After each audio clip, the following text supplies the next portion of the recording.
একজন স্টুডেন্ট তার জমানো 10,000 টাকা দিয়ে সে শৌখিন মুরগি লালন পালন শুরু করে শুধুমাত্র শখের বসে। আজকে সেই খামারেই লক্ষ লক্ষ টাকার মুরগি সে লালন পালন করছে এবং বিক্রি করছে সারা বাংলাদেশে। সেই সাথে সফল উদ্যোক্তাও তৈরি করছে সে নিজে। পুরা বিষয়টি জানতে পুরা ভিডিওতে চোখ রাখুন। আমার নাম মোহাম্মদ সজিব আহমেদ। আমার পেশা এখন বর্তমানে আমি একজন খামারি, শৌখিন খামারি, এবং আমার ঠিকানা সিরাজগঞ্জ জেলা, উল্লাপাড়া উপজেলা, বাঙ্গালা ইউনিয়ন, বিনাইকপুর নতুন বাজারের পাশে, আফার বটতলা।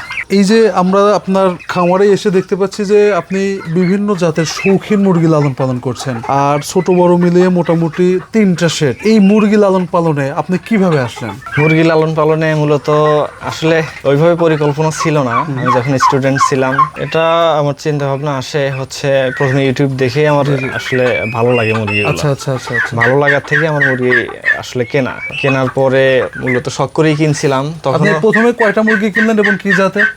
এটা আমি প্রথমে কিনছিলাম হচ্ছে 2 জোড়া ব্রাহ্মা কিনছিলাম, 2 জোড়া সিল্কি কিনছিলাম, আর কয়েক পিস তিতির পাখি কিনছিলাম। আচ্ছা। কেনার পরে ওটা লালন পালন করতে থাকি। মানে ওইটা দিয়ে আপনার হচ্ছে খামার শুরু? ওইটা দিয়ে আমার খামার শুরু। এই যে আপনি মানে কয়েক জোড়া বা মুরগির বাচ্চা কিনলেন, এখন বিষয় হচ্ছে যে এই সময় কি আপনার ফ্যামিলি থেকে টাকা নেওয়ার প্রয়োজন হয়েছিল? আমি ফ্যামিলি থেকে কোনো প্রকার আর্থিক কোনো সহায়তা নিয়ে নেই। ফ্যামিলি থেকে আর্থিক সাপোর্ট ছাড়া আপনার টিফিনের টাকা সম্পূর্ণ আমার নিজের জমানো টাকা দিয়েই আমি এটা শুরু করি আর কি। আচ্ছা, একটা স্টুডেন্টের টিফিনের বাইরে তো আর টাকা থাকার কথা না, মানে ওখান থেকে টাকা পয়সা জগিয়ে হয়তো যে টাকাটা ছিল। আচ্ছা, আপনার কি মনে পড়ে যে কত টাকা আপনি ওই সময় কত টাকা দিয়ে? তখন আমার ওটা বাজেট 8-10 হাজারের মধ্যেই ছিল। 8-10 হাজারের মধ্যে ছিল। তো এই টাকাগুলো আপনার ব্যক্তিগতভাবে জমানো ছিল? সম্পূর্ণ ব্যক্তিগতভাবে জমানো ছিল। আচ্ছা, সেই গুটি গুটি পায়ে আজকে মাশাআল্লাহ এত বড় একটা ফার্ম আপনি তৈরি করে ফেলছেন। সেখানকার গল্পই আমরা আসলে জানতে চাই যে কিভাবে আসলে বিস্তার হলো। এই যে বিস্তার, এখন তো আপনার 3টা শেড। হ্যাঁ, এই 3টা শেডে আসলে বিস্তার কিভাবে করুন? আসলে বিস্তার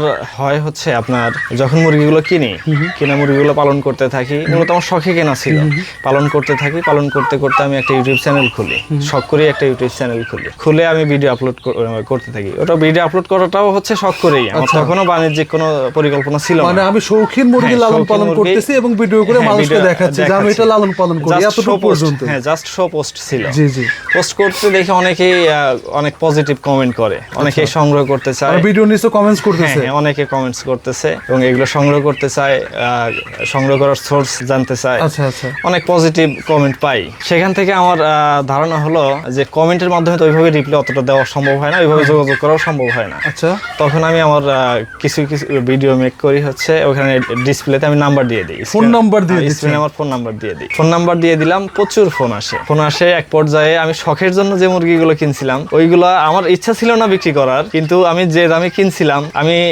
বিক্রি করবো না উদ্দেশ্যে আমি দামটা একটু বাড়াই চাই। তারপরে ওটা দেখি সেল হয়ে গেল, খুব সহজেই সেল হয়ে গেল। আচ্ছা, এই মুহূর্তে আমি আপনাকে থামাতে চাই সুপ্রিয় বন্ধুরা।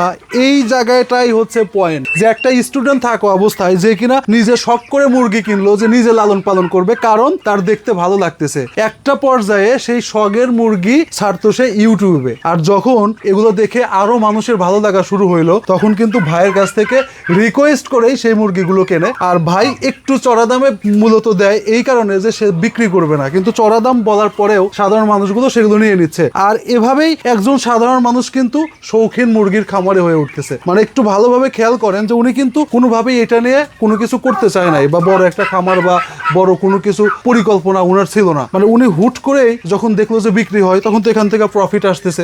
আপনি লেখাপড়া করতেছেন, আপনি ডিগ্রি দাঁড়ি, সর্বশেষে আপনি যা কি করবেন? আপনি যা সর্বশেষে চাকরি করবেন অথবা একটা বিজনেস দাঁড় করাবেন, কিন্তু কিসের জন্য? টাকার জন্য। আর এটা ভাইয়ের শখ থেকে অটোমেটিকলি ক্রিয়েট হয়ে গেল। আচ্ছা, আপনার যখন ক্রিয়েট হয়ে গেল, এখানে আমরা 3টা শেড দেখতেছি, 3টা শেডে কিভাবে রূপান্তরিত হলো? তারপরে 3টা শেডে রূপান্তরিত হওয়ার অনেক লম্বা ইতিহাস আছে। আমরা একটু অল্প অল্প করে জানতে চাই। আসলে মূলত আমাদের যারা আছে তারা যদি এগুলো জানে, তারা মোটিভেশন পাবে এর জন্য। আসলে আমি যখন শুরু করছি তখন তো মানে আমার অল্প কিছু মুরগি ছিল, পরিমাণে খুব একটা বেশি ছিল না। আমার তখন একটা শেডও ছিল না, আমি বাড়িতেই রাখতাম। তো পরবর্তীতে আমার মানে এইভাবে বিক্রি করতে করতে কিছু কিছু নিয়ে আসি, আমি অন্য জায়গা থেকে নিয়ে আসি, বিক্রি করতেছি। মোটামুটি একটা ভালো একটা প্রফিট হচ্ছে আমার। আচ্ছা। তখন থেকে আমার মানে যে অ্যামাউন্টটা ছিল, আমার যে মেইন চালান ছিল, আমার ওটা মানে ধীরে ধীরে বড় হতে শুরু করলো। তখন আমার একটা আইডিয়া আসলো, যেহেতু হচ্ছেই প্রফিট হচ্ছেই এবং ব্যাপক চাহিদা, আমি দিয়ে শেষ করতে পারি, সেক্ষেত্রে বাণিজ্যিক আকারে করলে কেমন হয়। আচ্ছা, তার মানে আমরা যদি আসলে বলি যে আপনি স্টুডেন্ট থাকা অবস্থায় ওই যে 10,000 টাকা দিয়ে শুরু করলেন, এরপরে এক্সট্রা আর কোনো পুঁজি এখানে এক্সট্রা আর কোনো পুঁজি আমি আমার ফ্যামিলি থেকে 1 টাকাও সাপোর্ট নেই নাই। মানে এখান থেকে যা প্রফিট হচ্ছে সেই প্রফিট হচ্ছে, প্রফিট থেকেই মোটামুটি আমি ফ্যামিলিকে আরো 5-7 লাখ টাকা দিছি, সাপোর্ট দিয়েছেন। হ্যাঁ, আমি আরো ফ্যামিলিকে 5-7 লাখ টাকা সাপোর্ট দিছি, প্লাস 3টা সেট করতে আমার বড় একটা অ্যামাউন্ট খরচ হয়েছে, প্লাস আমার খামারে কয়েক লক্ষ টাকার মুরগি আছে। জি। সুপ্রিয় দর্শক, আসলে এই কথাগুলো যখন একজন ইয়াং বা একজন যুবক, একজন উদ্যোক্তা বলে, এখানে আসলে বিশ্লেষণ করে আর বলার মতো কোনো কিছু থাকে না। তারপরেও আমরা এখন এর মুরগি সম্পর্কে আসলে জানতে চাইবো এবং মুরগির রোগ বালাই যে বিষয়গুলো আছে সেগুলো সম্পর্কে জানতে চাইবো। আর আপনাদেরকে এই মুভমেন্টে এসে বলে দিতে চাই, ভাইয়ের নাম্বার আপনারা ভিডিওর যে কোনো অংশে পেয়ে যাবেন, সেখান থেকে নিয়ে ভাইয়ের সাথে কথা বলতে পারেন যে কিভাবে সে সফল হলো, বা আপনিও যদি সফল হতে চান কিভাবে আপনি এটা শুরু করবেন। ভাই মোটামুটি আপনাদেরকে যতটা পারে সাপোর্ট দিবে। তো এখন আমরা আসলে জানতে চাই যে এখানে যে মুরগিগুলো দেখতে পাচ্ছি এগুলো হচ্ছে টার্কি। জি, এটা টার্কি মুরগি। আচ্ছা, এখানে এই 2টা কালারের আছে, একটা হচ্ছে রয়্যাল কালার, যেটাকে রেড বারবন বলে। এটার হিউজ পরিমাণ চাহিদা, রেড বারমনের চাহিদা অনেক বেশি, অনেক বেশি। জি, এটা কোন অনেক জাতের? বেশি। এটাও আপনার হচ্ছে আমেরিকানি জাত, আমেরিকান কিন্তু জাত। শুধু কালারের কারণে এটা চাহিদাটা বেশি। এটা যখন বড় হবে, এটা সৌন্দর্য, খুবই সৌন্দর্য লাগে, অনেক দেখতে অনেক সুন্দর লাগে। আচ্ছা, এগুলা কয় মাসের? এটার বয়স 3 মাস প্লাস বয়স। আচ্ছা, এগুলার পরিচর্যাটা আসলে কিভাবে করতে হয়, বিশেষ করে আপনার টার্কির ক্ষেত্রে পরিচর্যাটা কিভাবে করছেন? আমার টার্কি পরিচর্যা বলতে এদের 3 বেলা খাবার দেই আমি। 3 বেলা খাবার দেই, আর হচ্ছে মাঝে মধ্যে ঘাস টাস কেটে দেই। মানে ঘাস দিলে হয় কি, ওদের ফেদারগুলো চকচকে থাকে, ঝকঝকে থাকে, সুন্দর থাকে, প্লাস খাদ্য খরচটা একটু কম হয়। কিন্তু ওই সময়ের অভাবে ওইভাবে ঘাস রেগুলার দেওয়া হয় না। তবে টার্কি মুরগিকে সাধারণত টোটাল খাবারের 60% ঘাস দেওয়া যায়, 60% ঘাস দিয়ে পালন করা যায়। হিউজ ব্যাপার। সেক্ষেত্রে খাদ্য খরচ অনেক কমে যায়। হ্যাঁ, তার মধ্যে টার্কি পালনে অনেকটা লাভবান হতে পারবে যদি নিয়মিত কেউ 60% ঘাস খাওয়ায়। বর্তমানে বাজারে যা ফিডের ফিডের যা দাম, সেই হিসাব করতে গেলে ওই পোলট্রি মুরগিতে সাধারণত যারা ব্রয়লার সোনালী পালন করে, সাধারণত লাভবান হওয়া খুবই কঠিন, প্রফিট করা খুবই কঠিন হয়ে দাঁড়ায়, শুধুমাত্র মানে খাদ্যের দামের কারণে। সেক্ষেত্রে আমি যখন টার্কি পালন করব, আমার সেই খাদ্য খরচটাই কমে আসতেছে। আমার যখন কস্ট কমে আসবে, তখন আমার মোটামুটি এখান থেকে ভালো একটা প্রফিট আসবে। আচ্ছা, এই যে টার্কির যে ব্যাপারটা, টার্কির বাচ্চা যদি আসলে ভিডিও দেখে কেউ সংগ্রহ করতে চায় অথবা প্যারেন্ট সংগ্রহ করতে চায়, আপনি দিতে পারবেন? জি, ইনশাআল্লাহ দেওয়া যাবে। আমাদের কাছে হিউজ পরিমাণ বাচ্চা আছে, ব্রিডিং এ আছে। 1 মাস বয়সের বাচ্চা সেল করি, 0 বাচ্চা সেল করি, যে বয়সের চায় আর কি। আচ্ছা, সাধারণত 1 মাসের বাচ্চাই বেশি সেল হয়। আপনার এখানে কি শুধু টার্কি আছে নাকি আরো কিছু? আমাদের কাছে অনেক জাতের বাচ্চা আছে। আচ্ছা, ওই পাশে যেটা দেখলাম সেটা হচ্ছে ব্রাহ্মা। এই ব্রাহ্মার যদি কেউ বাচ্চা সংগ্রহ করতে চায়, তাহলে সে ব্রাহ্মার বাচ্চা 0 বাচ্চা থেকে শুরু করে সব বয়সের বাচ্চাই দেওয়া যাবে। সাধারণত বেশি চাহিদা হচ্ছে 1 মাস বয়সের বাচ্চার, কারণ 1 মাস বয়সের বাচ্চায় আপনার হচ্ছে ভ্যাকসিন গুলো করা থাকে, ব্রুডিং কমপ্লিট করা থাকে, যে প্রয়োজনীয় মেডিসিন গুলো দেওয়া থাকে, প্লাস ভ্যাকসিন দেওয়া থাকে।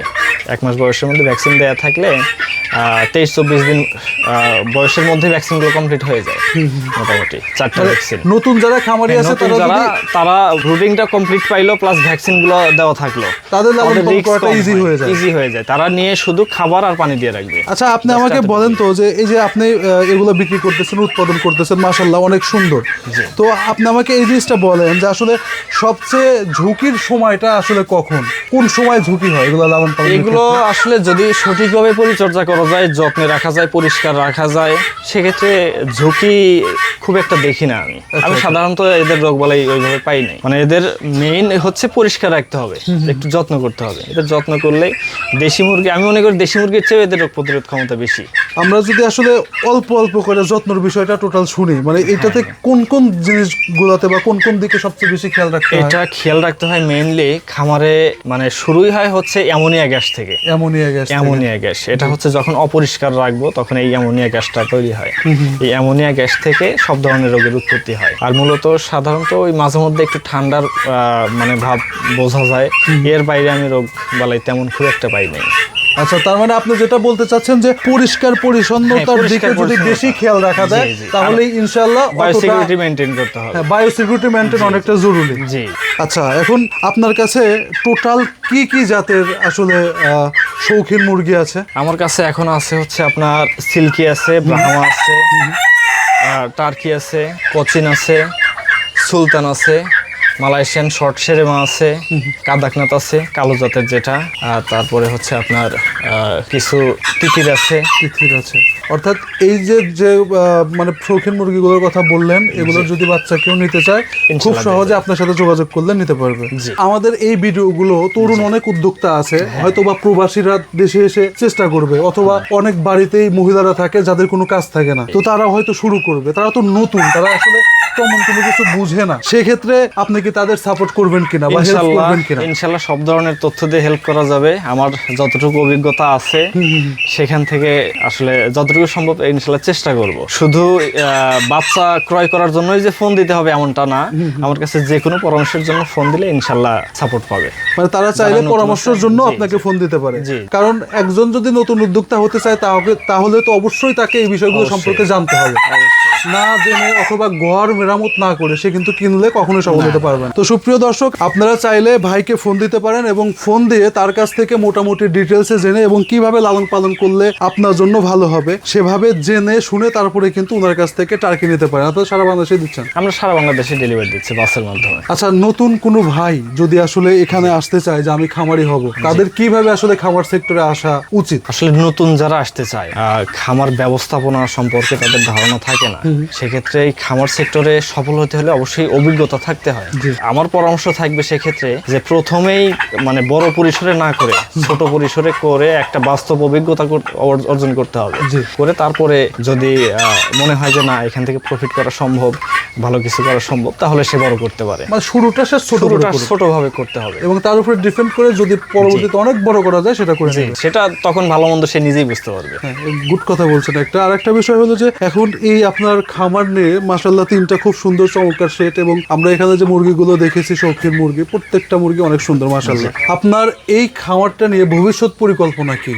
ভাই, আমার খামার নিয়ে ভবিষ্যৎ পরিকল্পনা বলতে আসলে আমার খামারে যা প্রোডাকশন হয় আমি শুধু সেগুলোই বিক্রি করি। জি, জি। আমি বাহিরে থেকে মালটা টেনে নিয়ে এসে বিক্রি করি না। আচ্ছা। সাধারণত সচরাচর যে খামারিগুলো আছে অনেকে মানে ব্যাপারী যেগুলো বলে, ওরা করে কি একটা খামার থেকে মাল কিনে নিয়ে এসে উনি ব্রুডিং করে সেল করতেছে, কিন্তু এই জিনিসটা আমি করি না।